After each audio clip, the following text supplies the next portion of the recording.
Because we've seen a lot of how capital's gone global due to breaking down of regulatory sort of barriers. Like, how do you think unions can organise workers on a global basis? And can you tell us a bit more about what this SEIU's sort of done in that regard?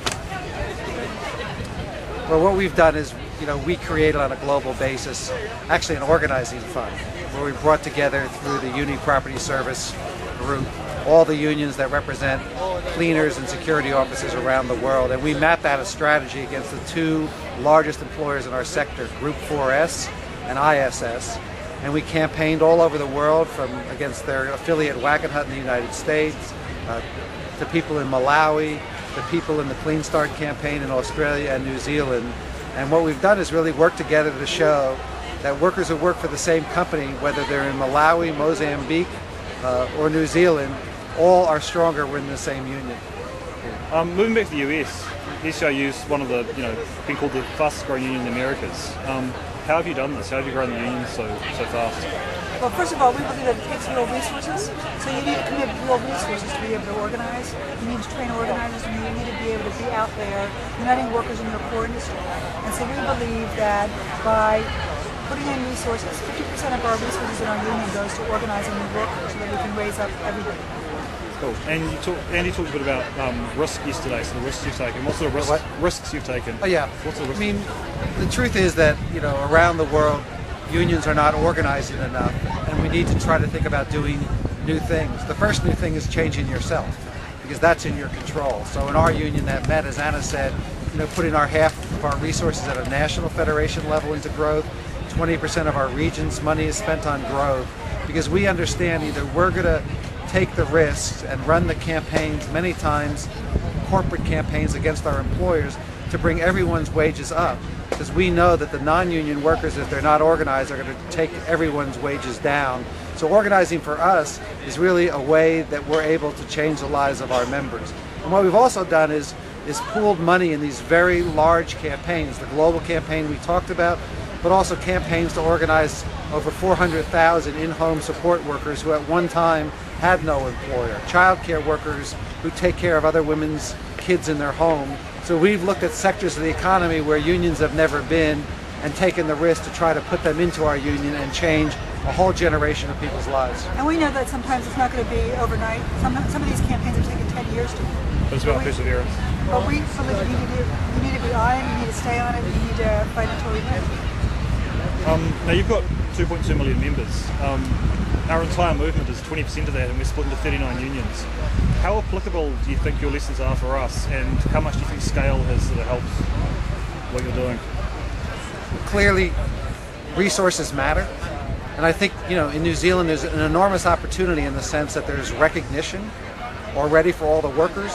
The problem becomes getting collective agreements and then having people join the union.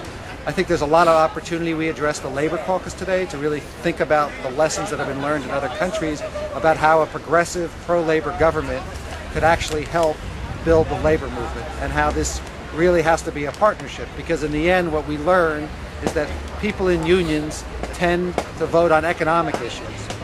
They vote about their wages, they vote about their health care, they vote about their benefits, and they tend to vote for progressive political parties. And so this has to be a partnership here. So I think that's totally applicable. But certainly the idea of people working together, taking some risk, organizing workers is the only answer to the labor movement anywhere in the world. And I'd also say that while our union is bigger, our union density isn't. And so I really think that we can learn from each other in terms of how we can grow more effectively, because we're not going to be stronger enough if we grow smaller. Cool. Your union had quite a big part in the election of Barack Obama. Can you tell us a bit about how you did that briefly, and how you're going to hold the Democrats to account for the promises they made? Well, we believe in having our members involved. So we had 3,000 of our members off the job in battleground states, making sure that they were talking about the economic issues and why Barack Obama was going to be the president for working families.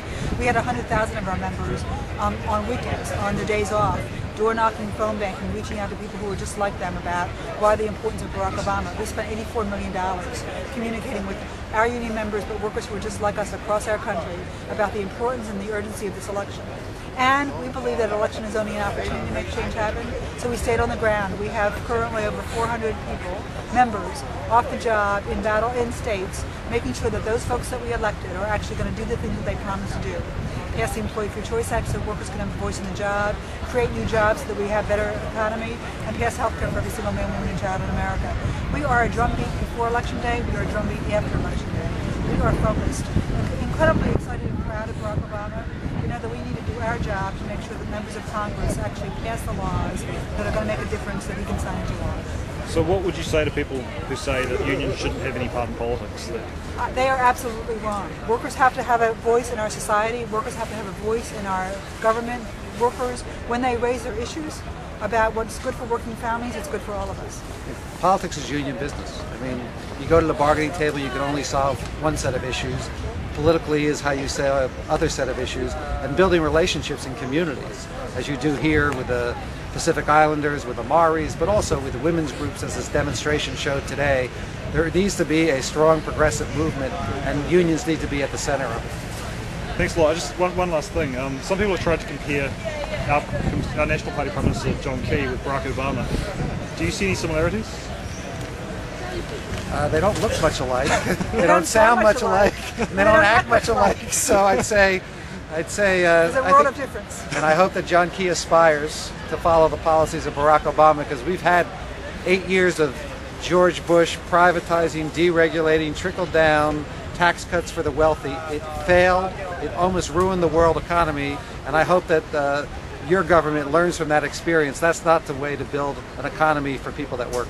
Right. Thanks a lot. Thank you. Cheers. Thanks.